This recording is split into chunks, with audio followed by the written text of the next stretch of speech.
Welcome back to Ranjani YouTube channel. SSLC examination 1 complete ಆಗಿದೆ. ಈಗ examination 2ಗೆ ನೀವು ಅಪ್ಲಿಕೇಶನ್ನ ಹಾಕ್ಬೋದು. ಅಪ್ಲಿಕೇಶನ್ ಬಂದುಬಿಟ್ಟು 24ನೇ ತಾರೀಕಿನೇ ಸ್ಟಾರ್ಟ್ ಆಗಿದೆ. ಎಂಡಿಂಗ್ ಡೇಟ್ ಬಂದುಬಿಟ್ಟು 30ನೇ ತಾರೀಕು. ಸೊ ಅಷ್ಟರೊಳಗಡೆ ಅಪ್ಲಿಕೇಶನ್ ಹಾಕೋದಿದ್ರೆ ಅಪ್ಲಿಕೇಶನ್ನ ಹಾಕ್ಬೋದು. ಹಾಗಾದರೆ ಯಾರ್ಯಾರೆಲ್ಲ ಅಪ್ಲಿಕೇಶನನ್ನು ಹಾಕಬಹುದು ಅಂತ ಅಂದರೆ, ಯಾರ್ಯಾರು ಎಕ್ಸಾಮಿನೇಷನ್ 1ಗೆ ರಿಜಿಸ್ಟರ್ ಆಗಿಬಿಟ್ಟು ಆಬ್ಸೆಂಟ್ ಆಗಿದ್ದೀರಾ ಅಂಥವರು, ಹಾಗೆಯೇ NC ಕ್ಯಾಂಡಿಡೇಟ್ಸು ಅಂದರೆ ನಾಟ್ ಕಂಪ್ಲೀಟೆಡ್ ಅಂತ ನಿಮ್ಮ ಸರ್ಟಿಫಿಕೇಟಲ್ಲಿ ಬಂದಿದ್ದರೆ ಅಂತಹ ಕ್ಯಾಂಡಿಡೇಟ್ಸು, ಮತ್ತು ಮಾರ್ಕ್ಸನ್ನು ಇಂಪ್ರೂವ್ ಮಾಡ್ಕೊಳ್ಬೇಕು ಅಂತ ಇದ್ದರೆ ಅಂತಹ ಕ್ಯಾಂಡಿಡೇಟ್ಸು ನೀವು ಅಪ್ಲಿಕೇಶನ್ನ ಹಾಕಬಹುದು. ಸೊ ಈ ಒಂದು ಅಪ್ಲಿಕೇಶನ್ ಬಂದುಬಿಟ್ಟು ಎಲ್ಲಿ ನೀವು ಅಪ್ಲಿಕೇಶನ್ ಹಾಕಬೇಕು ಅಂತ ಅಂದರೆ, ನಿಮ್ಮ ಒಂದು ಶಾಲಾ ಮುಖ್ಯೋಪಾಧ್ಯಾಯರು ಅಂದರೆ ಹೆಡ್ ಮಾಸ್ಟರ್ ಹತ್ರ ಹೋಗ್ಬಿಟ್ಟು ಅಲ್ಲಿ ಶಾಲಾ ಲಾಗಿನ್ ಮುಖಾಂತರ KSEAB.Karnataka.government.in ಅನ್ನೋ ಒಂದು ವೆಬ್ಸೈಟಲ್ಲಿ ಅಪ್ಲಿಕೇಶನ್ನ ಹಾಕಬೇಕಾಗತ್ತೆ. ಸೊ ಶಾಲಾ ಲಾಗಿನ್ ಮುಖಾಂತರನೇ ನೀವು ಅಪ್ಲಿಕೇಶನ್ನ ಹಾಕಬೇಕು.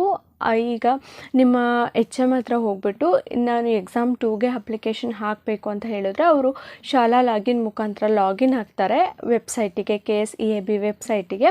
ಸೊ ಅಲ್ಲಿ ನಿಮ್ಮ ಲಾಗಿನ್ ಆದಮೇಲೆ ನಿಮ್ಮ ಒಂದು ರಿಜಿಸ್ಟರ್ ನಂಬರ್ ಕೇಳುತ್ತೆ ಸ್ಟೂಡೆಂಟು. ನಿಮ್ಮ ರಿಜಿಸ್ಟರ್ ನಂಬರ್ನ ಎಂಟರ್ ಮಾಡಿದಾಗ ನಿಮ್ಮ ಡೀಟೇಲ್ಸ್ ಅಷ್ಟೂ ಕೂಡ ಅಲ್ಲಿ ತೋರಿಸುತ್ತೆ. ನಿಮ್ಮ ಹೆಸರು, ನಿಮ್ಮ ಪೇರೆಂಟ್ಸ್ ಹೆಸರು, ಪ್ರತಿಯೊಂದೂ ಕೂಡ ನಿಮ್ಮ ಡೇಟ್ ಆಫ್ ಬರ್ತು ಎಲ್ಲನೂ ಕೂಡ ಅಲ್ಲಿ ಫೆಚ್ ಆಗುತ್ತೆ.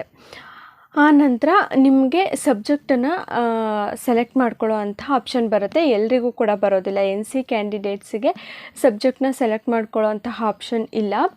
ಮತ್ತು ಫೇಲ್ ಆಗಿರೋ ಅಂಥವರಿಗೂ ಕೂಡ ಏನು ಎಕ್ಸಾಮಿಗೆ ಅಟೆಂಡ್ ಆಗಿರಲ್ವಲ್ಲ ಅವರಿಗೂ ಕೂಡ ಆಪ್ಷನ್ ಇರೋದಿಲ್ಲ. ಸಬ್ಜೆಕ್ಟ್ನ ಸೆಲೆಕ್ಟ್ ಮಾಡ್ಕೊಳ್ಳೋ ಅಂಥ ಆಪ್ಷನ್ ಎಲ್ಲ ಸಬ್ಜೆಕ್ಟು ಕೂಡ ಬರಿಬೇಕಾಗತ್ತೆ.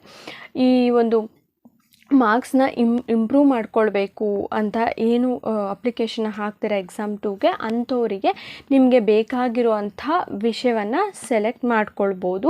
ನೀವು ಯಾವ ವಿಷಯದಲ್ಲಿ ನಿಮ್ಮ ಒಂದು ಅಂಕವನ್ನು ಸುಧಾರಣೆ ಮಾಡ್ಕೊಳ್ಬೇಕು ಅಂತ ಇರ್ತೀರ ಆ ಒಂದು ಸಬ್ಜೆಕ್ಟ್ನ ನೀವು ಸೆಲೆಕ್ಟ್ ಮಾಡ್ಕೊಳ್ಬೋದು. ನೆಕ್ಸ್ಟು ಈ ಒಂದು ಎಕ್ಸಾಮಿನೇಷನ್ 2ಗೆ ಫೀಸ್ ಎಷ್ಟಿರುತ್ತೆ ಅಂತ ಅಂದರೆ, SC ST ಕ್ಯಾಂಡಿಡೇಟ್ಸಿಗೆ ಹಾಗೆಯೇ ನಾಟ್ ಕಂಪ್ಲೀಟೆಡ್ ಕ್ಯಾಂಡಿಡೇಟ್ಸಿಗೆ, ಹಾಗೆ ಏನು ಸ್ಪೆಷಲಿ ಏಬಲ್ಡ್ ಕ್ಯಾಂಡಿಡೇಟ್ಸ್ ಏನಿರ್ತೀರ ನಿಮಗೆ ಯಾವುದೇ ರೀತಿಯಾದಂತಹ ಪರೀಕ್ಷಾ ಶುಲ್ಕ ಇರೋದಿಲ್ಲ, ಅಂದರೆ ಎಕ್ಸಾಮಿನೇಷನ್ ಫೀಸ್ ಇರೋದಿಲ್ಲ.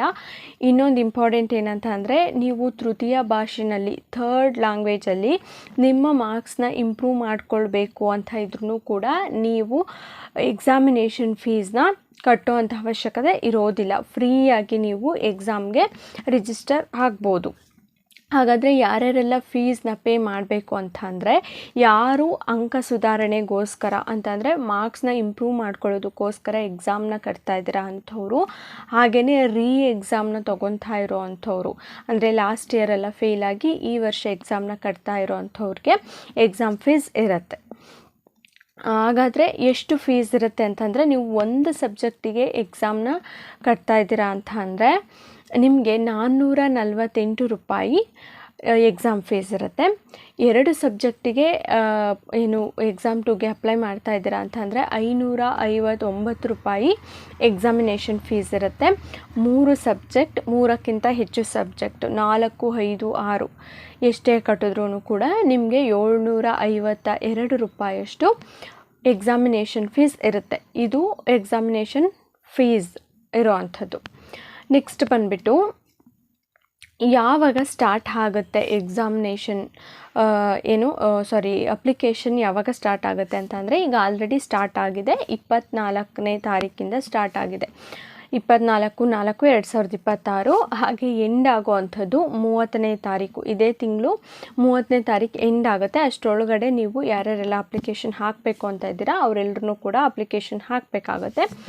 ನೆಕ್ಸ್ಟು ಅಮೌಂಟ್ನ ಫೀಸ್ನ ಪೇ ಮಾಡೋದಕ್ಕೆ ಚಲನ್ನ ಯಾವಾಗ ಡೌನ್ಲೋಡ್ ಮಾಡಬೇಕು ಅಂತ ಅಂದರೆ, 2ನೇ ತಾರೀಕು ಒಳಗಡೆ ನೀವು ಡೌನ್ಲೋಡ್ ಮಾಡ್ಕೊಳ್ಬೇಕಾಗತ್ತೆ.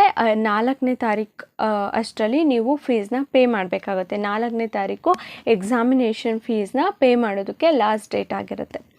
ಸೊ ಈ ಇಂಪಾರ್ಟೆಂಟ್ ಡೇಟ್ಸ್ ಬಗ್ಗೆ ನಿಮಗೆ ಗೊತ್ತಾಗಿದೆ ಅಂತ ಅಂದ್ಕೊಂಡಿದ್ದೀನಿ. ನೆಕ್ಸ್ಟ್ ಬಂದುಬಿಟ್ಟು ನೀವು ಈ ಒಂದು ರಿವ್ಯಾಲ್ಯೂಯೇಷನ್ಗೆ ಅಪ್ಲೈ ಮಾಡಿದ್ರೂ ಕೂಡ, ಫಾರ್ ಎಕ್ಸಾಂಪಲ್ ಕೆಲವೊಂದಷ್ಟು ಸಬ್ಜೆಕ್ಟಲ್ಲಿ ನಿಮಗೆ ಕಡಿಮೆ ಮಾರ್ಕ್ಸ್ ಬಂದಿರುತ್ತೆ, ಸೊ ಅದಕ್ಕೆ ವ್ಯಾಲ್ಯೂಯೇಷನ್ಗೆ ಅಪ್ಲೈ ಮಾಡಿರ್ತೀರ. ಆ ಒಂದು ರಿಸಲ್ಟಿಗೆ ವೆಯ್ಟ್ ಮಾಡದೆ ನೀವು ಎಕ್ಸಾಮಿನೇಷನ್ 2 ಏನಾದರೂ ಬರೀಬೇಕು ಅಂದ್ಕೊಂಡಿದ್ರೆ ನೀವು ರಿಜಿಸ್ಟರ್ ಆಗಬೇಕಾಗತ್ತೆ. ಯಾಕೆ ಅಂತಂದರೆ ಆ ಒಂದು ರಿಸಲ್ಟ್ ಬರೋದಕ್ಕಿಂತ ಮುಂಚೆ ಈ ರಿಜಿಸ್ಟ್ರೇಷನ್ದು ಅಪ್ಲಿಕೇಶನ್ ರಿಜಿಸ್ಟ್ರೇಷನ್ದು ಲಾಸ್ಟ್ ಡೇಟ್ ಏನಿರುತ್ತೆ ಅದು ಕ್ಲೋಸ್ ಆಗಿರುತ್ತೆ. 30ನೇ ತಾರೀಕು ಒಳಗಡೆ ನೀವು ಅಪ್ಲಿಕೇಶನ್ನ ಹಾಕಬೇಕಾಗತ್ತೆ. ಅದ್ರ ಮೇಲ್ಪಟ್ಟಂತೆ ಅಪ್ಲಿಕೇಶನ್ನ ಹಾಕೋದಕ್ಕೆ ಹೋದರೆ ಅದು ಆಗೋದಿಲ್ಲ. ಹಾಗಾಗಿ ನೀವು ಆ ಒಂದು ರಿಸಲ್ಟಿಗೆ ವೆಯ್ಟ್ ಮಾಡದೆ ರಿಜಿಸ್ಟರ್ ಆಗಬೇಕಾಗತ್ತೆ. ಸೊ ಇದು ಎಕ್ಸಾಮಿನೇಷನ್ 2ಗೆ ರಿಲೇಟೆಡ್ ಆಗಿ ಇರುವಂಥ ಇನ್ಫಾರ್ಮೇಷನು. ಸೊ ನಿಮಗೆ ಎಲ್ಲ ಡೌಟ್ಸು ಕ್ಲಿಯರ್ ಆಗಿದೆ ಅಂತ ಅಂದ್ಕೊಂಡಿದ್ದೀನಿ. ಯಾರ್ಯಾರೆಲ್ಲ ಎಕ್ಸಾಮಿನೇಷನ್ 2ನ ತೊಗೊಳ್ಬೇಕು ಅಂತ ಇದ್ದೀರಾ ಎಲ್ಲರೂ ಕೂಡ ತೊಗೊಳ್ಳಿ. ನಿಮಗೆ ಕಡಿಮೆ ಮಾರ್ಕ್ಸ್ ಬಂದಿದೆ ಅಂತಂದರೆ ದಯವಿಟ್ಟು ತೊಗೊಳ್ಳಿ. ಯಾಕೆ ಅಂತಂದರೆ ನೀವು ಫಸ್ಟ್ ಎಕ್ಸಾಮ್ ಅಥವಾ ಸೆಕೆಂಡ್ ಎಕ್ಸಾಮ್ ಎರಡೂ ಬರ್ತಿದ್ರೂ ಕೂಡ ಯಾವುದರಲ್ಲಿ ಹೆಚ್ಚಿಗೆ ಅಂಕ ಇರುತ್ತೆ ಆ ಒಂದು ಎಕ್ಸಾಮಿನೇಷನ್ನೇ ನಿಮಗೆ ಕನ್ಸಿಡರ್ ಮಾಡೋ ಅಂಥದ್ದು. ಸೊ SSLC ಎಕ್ಸಾಮಿನೇಷನ್ನು ನಿಮ್ಮ ಒಂದು ಫ್ಯೂಚರ್ಗೆ ತುಂಬ ಇಂಪಾರ್ಟೆಂಟ್ ಆಗಿರುತ್ತೆ. ಹಾಗಾಗಿ ಎಕ್ಸಾಮ್ 2ನ ತೊಗೊಳ್ಳಿ ಅಂತ ನಾನು ಕೂಡ ಸಜೆಸ್ಟ್ ಮಾಡ್ತೀನಿ. ಸೊ ವಿಡಿಯೋ ಇನ್ಫಾರ್ಮೇಟಿವ್ ಆಗಿದ್ದರೆ ಒಂದು ಲೈಕ್ ಮಾಡಿ, ಶೇರ್ ಮಾಡಿ, ನಿಮ್ಮ ಫ್ರೆಂಡ್ಸಿಗೂ ಕೂಡ ಶೇರ್ ಮಾಡಿ, ಅವ್ರಿಗೂ ಕೂಡ ವಿಷಯ ಗೊತ್ತಾಗಲಿ. ಮತ್ತು ಏನಾದರೂ ಡೌಟ್ಸ್ ಇದ್ದರೆ ಕಮೆಂಟ್ ಬಾಕ್ಸಲ್ಲಿ ಕಮೆಂಟ್ ಹಾಕಿ, ನಾನು ರಿಪ್ಲೈ ಮಾಡ್ತೀನಿ. Thank you.